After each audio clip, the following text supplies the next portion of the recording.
안녕하세요. 파일럿 남편 반쪽입니다. 오늘은 10년 이상 메인폰으로 아이폰을 쭉 사용해오던 만년 앱등이가 갤럭시로 넘어가도 과연 살아남을 수 있을지 알아볼 텐데요. 출시 전에 제품을 사용해보기 위해서 삼성전자로부터 제품을 대여받았고요. 저희가 스마트폰을 사용할 때 가장 중요하다고 생각하는 점들 위주로 빠르게 가볼게요.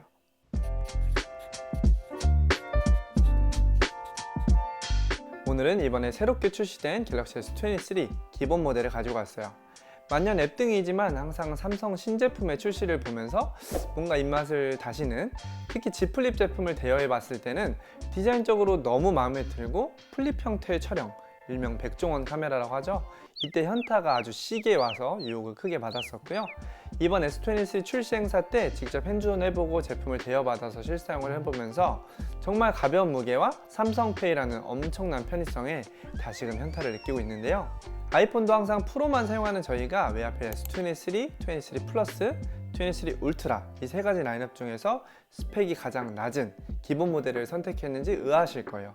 그래서 간단하게 제품 사양부터 알아볼 텐데요. 썸네일을 보고 카메라 설정 꿀팁이 궁금해서 들어오신 분들은 여기 아래 구간으로 바로 이동해 주시면 될 것 같아요. 가지고 온 모델은 갤럭시 S23 기본 모델 팬텀 블랙 컬러고요. 이외에도 색상은 크림, 그린, 라벤더 세 가지가 더 있어요. 다른 색상의 핸즈온이 궁금하시다면 상단의 카드를 참고해 주시고요.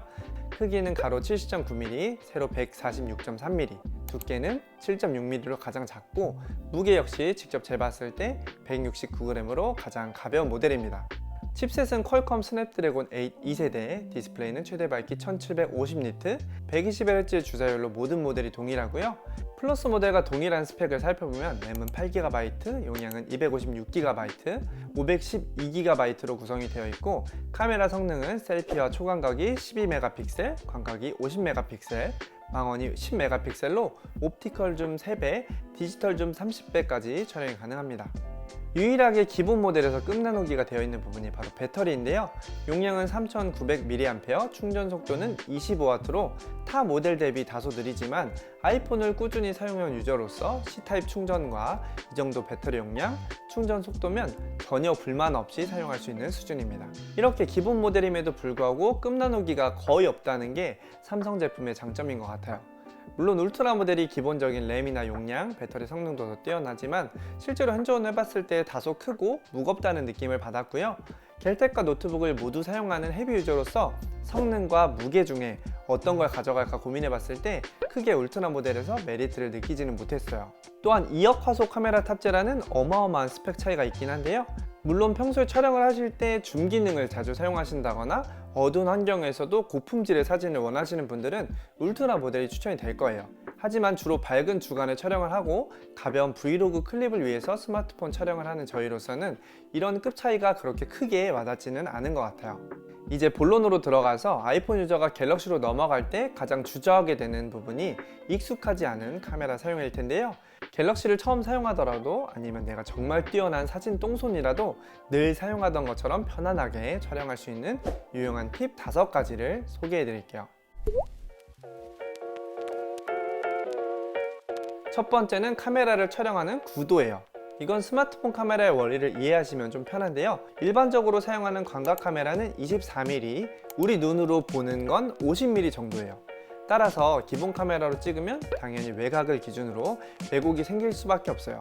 그렇기 때문에 우리가 사진을 찍을 때 내 눈으로 보고 있는 그대로 담으려고 한다면 피사체를 가운데에 둬야 왜곡이 생기지 않겠죠? 물론 왜곡이 생기지 않게 촬영할 수 있는 여러 가지 방법들이 있지만 평범한 일상을 그냥 편하고 가볍게 촬영하는 수준에서 이런 단점을 항상 리마인드 하면서 촬영에 쉽게 적용할 수 있는 방법이 바로 격자를 설정해 주는 거예요. 카메라 상단의 설정, 일반, 수직 수평 안내선 기능을 활성화해주면 9등분의 격자가 생긴 걸 볼 수 있어요. 이제 촬영의 메인이 되는 피사체를 가운데 섹션 부근에 위치시켜서 촬영하기만 하면 되고요. 이 방법을 사용해서 촬영을 해주면 음식 사진을 찍을 때나 고정되어 있는 사물을 촬영할 때 내 눈으로 보는 그대로 촬영을 해줄 수가 있어요. 또한 사람을 찍을 때는 오히려 이 왜곡을 활용해서 머리는 더 작아 보이게, 다리는 더 길어 보이게 촬영을 할 수가 있는 거죠. 두 번째는 아이들이나 반려동물을 촬영할 때 주로 사용하는 팁인데요. 내가 원하는 대로 내 말을 잘 듣지 않는 피사체를 촬영할 때는 원하는 구도로 촬영하는 게 굉장히 힘들죠. 따라서 순간 포착이 정말 중요한데요. 잠금 화면에서 아래쪽 카메라 아이콘을 기준으로 오른쪽에서 왼쪽으로 스와이프하면 이렇게 카메라가 실행이 되는데, 이게 카메라 아이콘 부근을 잘 쓸어주지 않으면 잠금 해제 화면이 나와버리거든요. 그럼 이미 아이들은 구도에서 사라져 버리겠죠. 기본 설정으로 들어가 주시고요. 아래쪽으로 내려서 유용한 기능, 측면 버튼, 2번 누르기에서 카메라 빠른 실행으로 선택을 해주세요. 그러면 측면 버튼을 2번 눌러서 카메라를 바로 실행할 수가 있어요.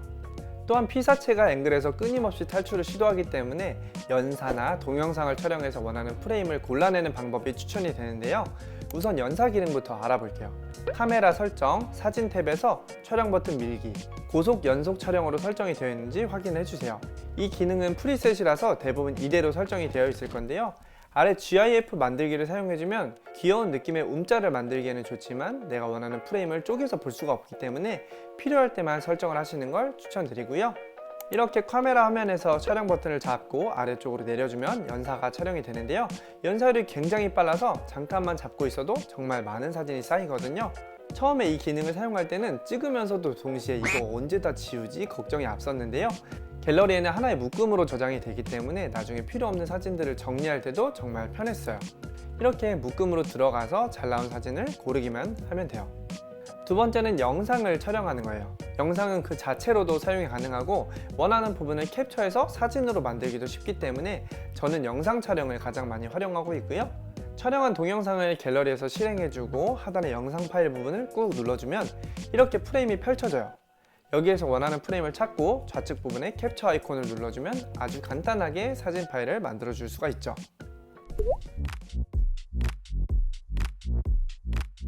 갤럭시 카메라를 직접 사용해보고 가장 크게 차이가 있다고 느끼는 부분이 바로 셀피였는데요. 약간 뽀샤시한 느낌의 피부 보정이 들어가서 예쁘게 나오는데 뭔가 어색한 느낌이 있어요. 우리는 평소에 자신의 얼굴을 볼 때 거울을 통해서 좌우 반전된 모습을 보기 때문에 찍는 방향과 동일하게 나오는 셀피가 어색할 수밖에 없는데요.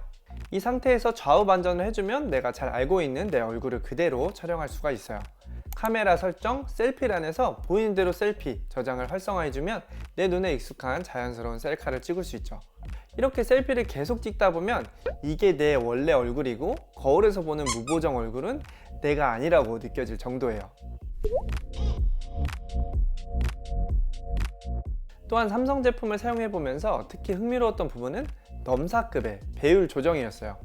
디지털 줌이긴 하지만 동영상은 12배, 사진은 무려 30배까지 촬영이 가능하다는 건데요. 삼성에서도 천체나 달 촬영을 강조하는 만큼 사실 일상에서 이렇게까지 큰 배율을 사용할 일은 없다고 봐도 무방해요. 그래서 일상에서 어느 정도까지 사용하게 될까 직접 실험을 해봤어요. 차이가 쉽게 드러나는 살짝 어두운 실내에서 촬영을 했고요. 대략적으로 5m 거리에 있는 액자를 기준으로 3배율, 10배율, 30배율 사진을 보여드릴게요. 어떠신가요?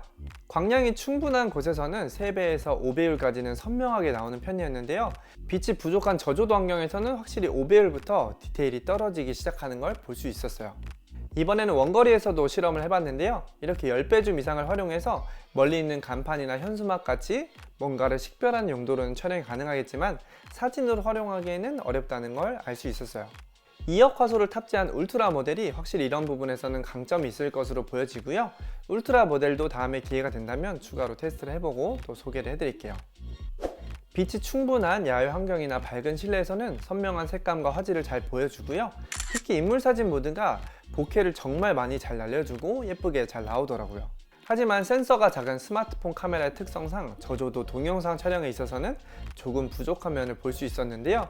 사실 이 정도 수준의 노이즈라면 일상을 담는 브이로그 용도로는 충분히 사용이 가능할 걸로 보여지고요. 후보정을 통해서 또 어느 정도 노이즈를 잡을 수 있기 때문에 저희처럼 주간에 주로 촬영을 많이 하시는 분들은 굳이 울트라 모델이 아니더라도 기본 모델로 충분히 원하는 품질의 사진, 동영상을 촬영하실 수 있습니다. 지금까지 갤럭시 S23 기본 모델을 사용해서 여러가지 카메라 설정과 팁에 대해서 알아봤어요. 사실 기본적인 스마트폰 카메라의 원리는 똑같기 때문에 이런 간단한 설정들을 이용해서 이전에 사용하던 스마트폰과 비슷한 느낌의 사진을 충분히 찍을 수가 있고요. 카메라마다 가지고 있는 고유의 색감이 조금씩 다르기 때문에 다음 영상에서는 이 색감을 내가 원하는 대로 맞출 수 있는 보정법, 그리고 아까 디테일하게 다루지 못했던 왜곡을 줄여주는 구도 활용, 이런 유용한 꿀팁들을 가지고 또 찾아오도록 할게요. 혹시 궁금하신 점이 있으시다면 아래 댓글로 자유롭게 남겨주시고요. 그럼 우리는 다음 영상에서 또 만나요. 오늘도 행복하세요.